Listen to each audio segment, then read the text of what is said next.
Bejo bekjane kang lali. Dalam esainya yang legendaris, Javanology and the Age of Ronggowarsito, Kenji Tsuchiya menulis bahwa pujangga memainkan peran ganda ketika Javanologi Barat masuk. Di satu sisi sebagai sumber informasi bagi para Javanolog Eropa, sementara di sisi lain tetap sebagai orang yang memiliki pengetahuan esoteris mendalam, di mana pengalaman kebatinan Jawa menjadi sumber utamanya. Hal ini kerap dibaca sebagian kalangan sebagai suatu bentuk kontestasi paradigma. Walaupun materi kajiannya sama, tetapi paradigmanya berbeda, ia akan menghasilkan suatu analisa yang bisa berbeda. Dalam hal ini, paradigma orang-orang Jawa memiliki perbedaan dengan paradigma orang-orang Belanda. Sebenarnya background Ronggowarsito itu adalah budaya Jawa yang begitu organisme. Nah, sementara Winter, walaupun dia seorang turunan seorang Indo, tetapi dia tetap darah-darah yang barat, pemikiran yang mekanistik itu cukup kuat, sehingga kadang-kadang antara organismik dan mekanistik ini kadang-kadang terdapat perbenturan gitu. Saya melihatnya seperti itu. Desa Palar, Kecamatan Trucuk, Klaten menjadi tempat persemayaman terakhir Ronggowarsito.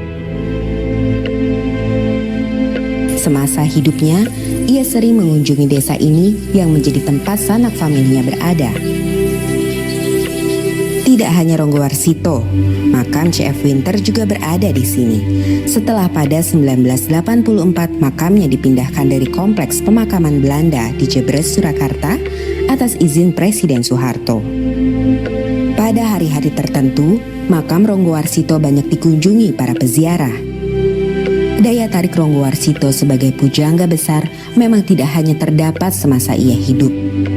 Bahkan hingga hari ini, setelah sekian lama ia wafat, pesona itu tak memudar. Dan pasca wafatnya Ronggowarsito, masih tersimpan begitu banyak arsip tentang Jawa. Salah satunya sastra di negeri Belanda.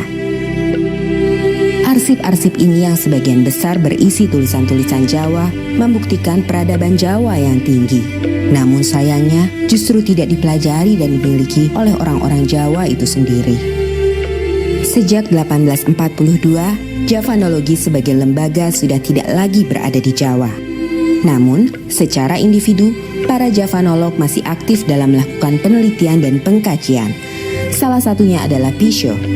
Karya terbesarnya berjudul Java in the 14th Century yang terbit sebanyak 5 jilid. Karena kedalaman kajiannya, ia dikagumi oleh para pemikir Jawa. Satu di antaranya adalah Profesor Sudarsono. Pada waktu itu saya diutus ke negeri Belanda untuk kerjasama antara Indonesia dengan Belanda. Lalu kemudian ketemu Dr. Pisho, itu gambarnya Dr. Pisho. Lalu kemudian, wah, saya senang sekali saya mendengar saudara Sudarsono menggantikan saya. Wah, saya juga bangga sekali dianggap menggantikan dia.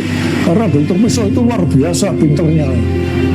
Nulis kamus bahasa Jawa, orang Belanda. Kalau nulis kebudayaan rakyat.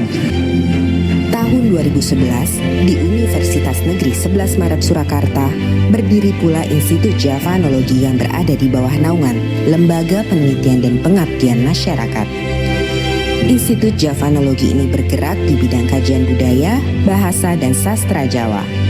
Akan tetapi, walaupun bernama Javanologi, namun orientasinya sangat berbeda dengan Javanologi yang dibuat di Belanda dan di Yogyakarta. Pada era Belanda, tujuannya sudah saya sampaikan tadi adalah memberikan bekal pengetahuan kepada para pegawai-pegawai Belanda, orang-orang Eropa untuk masuk ke Jawa. Nah, tetapi pada masa kemerdekaan, pasca kemerdekaan, Javanologi memang untuk menghimpun ilmu-ilmu local wisdom, ya, yang begitu banyak tersebar dan tercerai, itu mau dihimpun.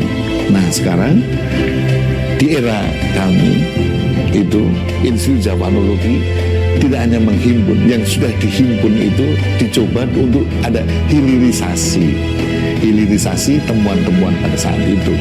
Ini era kami ini sekarang adalah mencoba untuk membuat pembuktian, research dari beberapa temuan yang sudah dihasilkan pada saat itu. Javanologi yang dibuat di Belanda hingga didirikan oleh Universitas Negeri 11 Maret Surakarta hari ini memiliki peranannya masing-masing yang tidak bisa begitu saja diabaikan.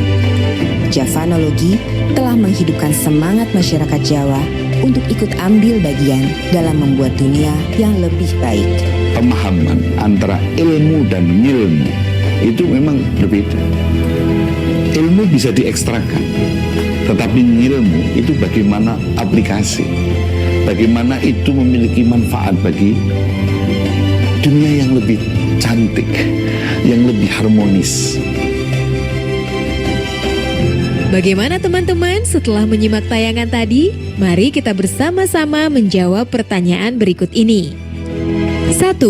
Mengapa penanda pertanian dalam kalender Jawa menjadi panduan petani untuk melakukan aktivitas tidak berlaku pada era tanam paksa? 2. Jika ditemukan di suatu daerah di Indonesia, peninggalan peradaban masa lalu dan orang asing ingin menggali peradaban tersebut, apa yang akan kamu lakukan? Oh iya, jangan lupa untuk tetap belajar di rumah ya, dan jaga kesehatan dengan rajin mencuci tangan serta makan makanan yang bergizi.